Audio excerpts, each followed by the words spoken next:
Welcome to The Last Word, brought to you by Montgomery Bank. He's Chris Popst. I'm David Jenkins. And Chris, some upsets going on in the SEMO Conference tournaments. One of them, somebody here predicted, the biggest upset of all, maybe, the 7 versus 2.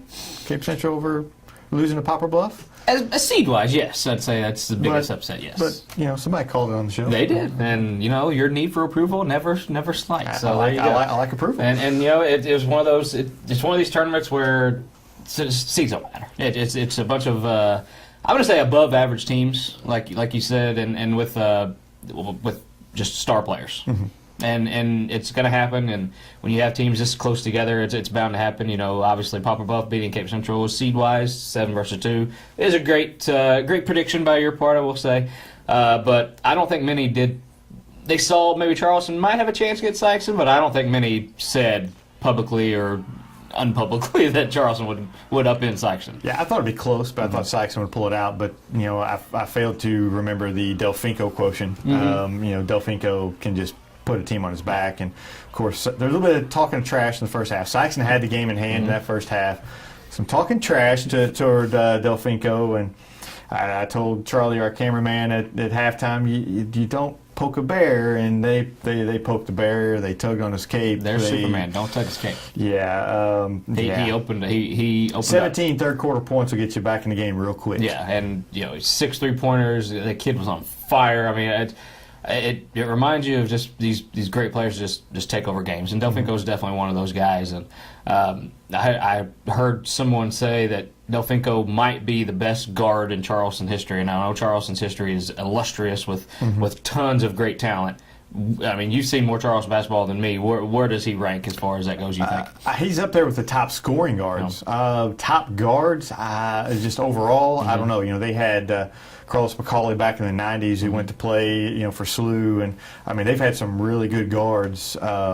He's up there. Yeah. He's up there, and he may be one of the best scoring guards. Jeremy Biles could score pretty, but as far as just scoring-wise, he may be the best. Yeah. And he's getting Division I looks. I know SIU is looking at him. Another OVC school is looking at him.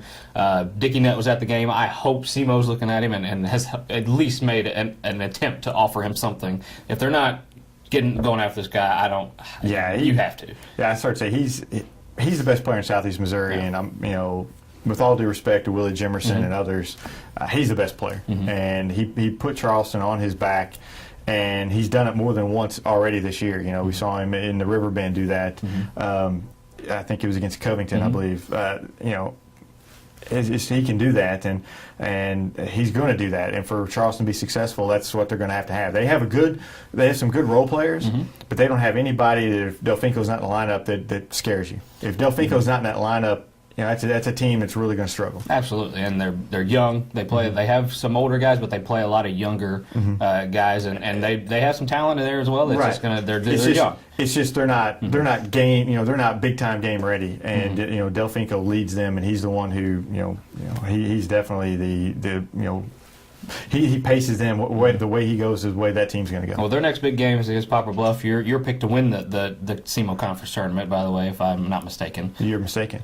I said the winner of the New Madrid Notre Dame game. Gotcha. Poplar Bluff, I think, makes the championship. Okay. So they beat Charleston. Yeah, that was my prediction. You got to stick with it. I'm going to stick with it for 2 reasons. One, the lower seeds seem to be beating all the top seeds, so I'm going to go with that. And then 2. Poplar Bluff very senior dominated. They've been in these games before. They're seasoned. Where maybe they don't let Delfinco beat them. Maybe they're better defensively, I think, than some teams. I think Poplar Bluff makes it to the finals. They have a great scorer too in Chris Stocks. Right, a 6'2" senior. Yeah, he's one of those. He's kind of under the radar guys. Right, he had 29 against Charleston last year, and so they had trouble containing them last year. I think they're just a more well-rounded team. That doesn't mean that necessarily Delfinco again could put them on their back, but I think I'm gonna stick with what I said originally, that Poplar Bluff gets to the finals. I'm gonna say Charleston. I'm gonna say Delfinco pulls another rabbit I was at, and then on the other side I gotta stick with New Madrid. I was kind of scared going into that Notre Dame game after watching Notre Dame beat Charleston at home. at Charleston, excuse me. And then I was a little nervous, but then I saw how well New Madrid just ran the floor. That's did what they did. They used their speed, they used their athleticism, and they just beat Notre Dame on every aspect, really. And I was kind of concerned about the height and how their small lineup would kind of go against that, but that was no problem. I was very disappointed with how Notre Dame rebounded the ball. I thought they didn't do very well. I didn't think they rebounded very well. I didn't think they were very aggressive going after the rebounds. New Madrid was. My prediction for the tournament was whoever won that game was going to win the tournament, and I think New Madrid gets past Jackson. Jackson, Jackson's going to be a good team. They have some good players, and I think they finished against Kennet on like a 30-5 run or something like that. They really just kind of put them away late, but they're still. That was just their first game. This will just be their second game, and New Madrid's a tough team to play in just your second game. And New Madrid, I think this is a game 5 or 6. I think game 6. If I'm not mistaken. 5 or 6. Anyway, they're seasoned. They know what they're doing, and they're doing it well. If they can cut down on a few of their turnovers, they're going to be tough to beat. I did a little research on the New Madrid and their SEMO Conference tournament. It's not pretty. It really is not.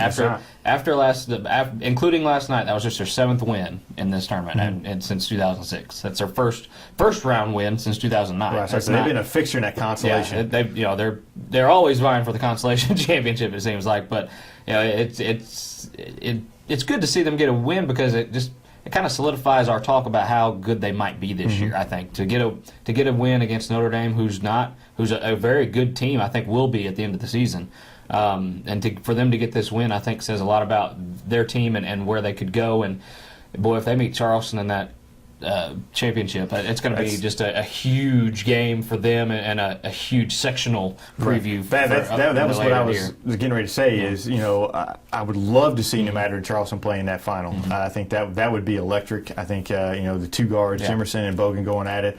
I think in my mind they're the two best players in the conference. I think they're I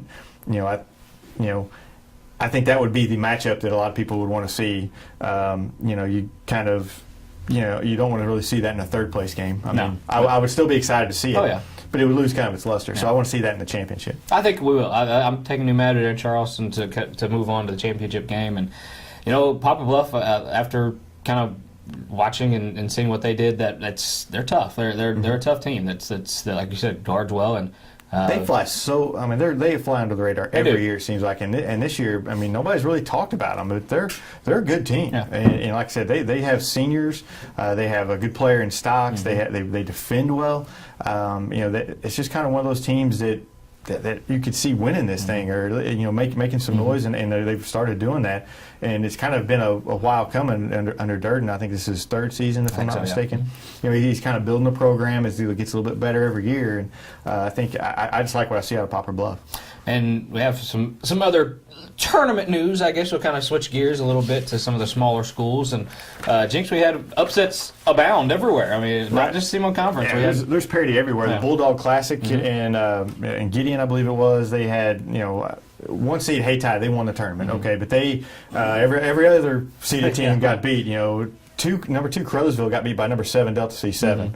And Delta C7 put up a big fight in the semifinal, and they lost to Zenith, who was a 6 seed. They beat the 3 seed Gosnell. And Zenith's doing that without their big transfer, Victor Dukes, who I don't think is going to be eligible until after Christmas.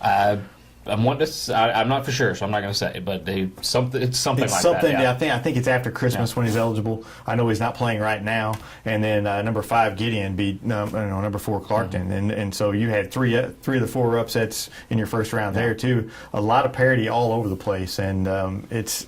And Hayti barely squeaked out a win over Zenith. I think it was by 4 or 5 or something like that, in a very tight game. So it's a lot of parity all over the area. Jakes, is it more of a just all teams are on the same level, or is it just? Obviously that's parity, but how do you judge these teams a little bit?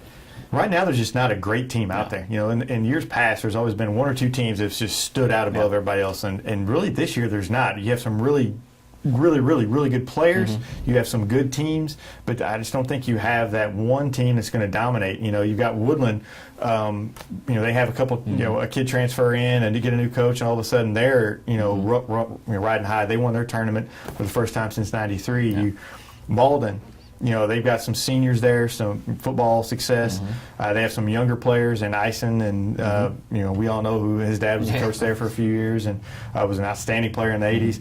They're getting better. They gave Scott Central all they wanted in the final that Warrior tournament. You just have a lot of teams coming. You're finally starting to build their programs, but there's just not that one great team. It's just a lot of teams that are on the same par. And a player like a Delfinco or somebody, if you have a really good player, Cortez Dobbins in Malden's case, that player can just lift you up.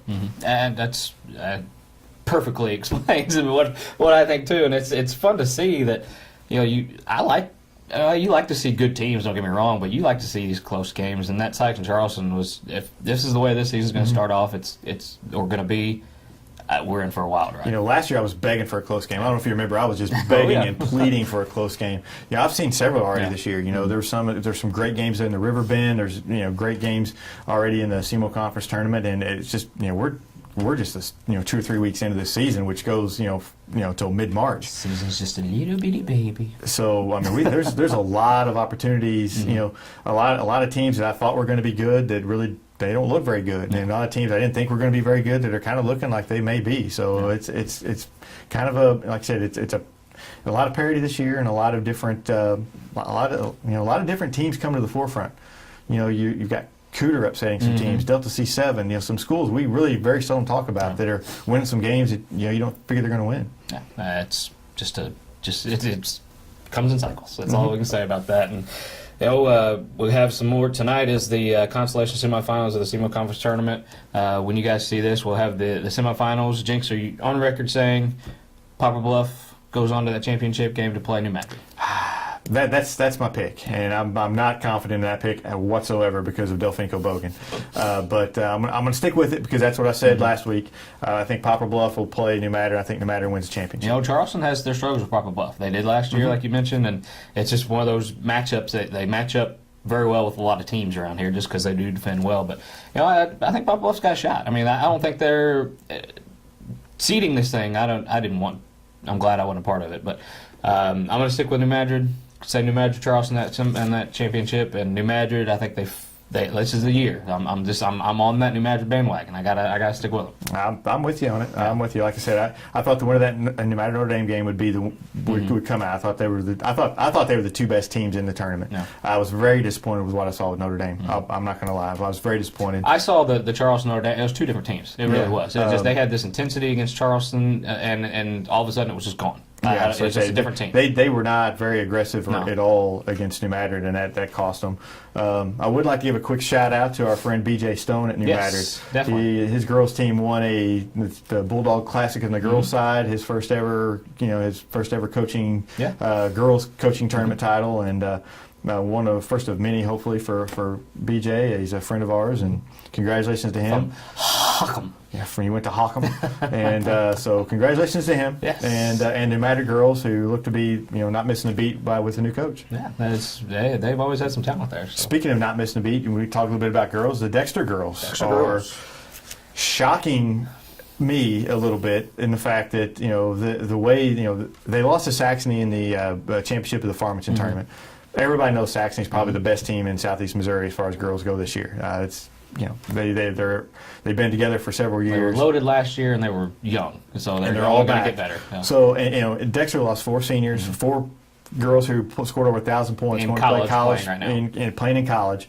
So you think they're going to have a little bit of a drop off. Well, they beat Notre Dame by 30, and then went on a 22-0 run to beat Jackson, who's a very good basketball team, and then end up losing to Saxony by 8, I think, in the championship. But so for Dexter, that's kudos to Coach Allen and his group for getting a very young team, and he's got them not missing a beat there. We always hear that the best is yet to come with Dexter and these girls, and they keep rolling with these younger girls, and they always filter in somehow, some way, and that's just they got the program rolling. They know their system, and they're going. And I was taken aback a little bit when I was talking to Coach Allen, and he said, we're going to be fine. We lost these 4 1,000-point scores, but we're going to be okay. And I was like, sure, Coach, okay, whatever. Okay, yeah, I get you. You're right. You're going to be okay. And Melanie McEwen, that's a name to remember. She's just a junior. She's going to be an outstanding player for them. Already a good player. She's going to be outstanding. Dakota Reynolds is a very good guard. They're going to be good, and they're going to be tough to handle in district time. So Charlie's back there yawning, telling us it's time to go. So we will see you next week on The Last Word.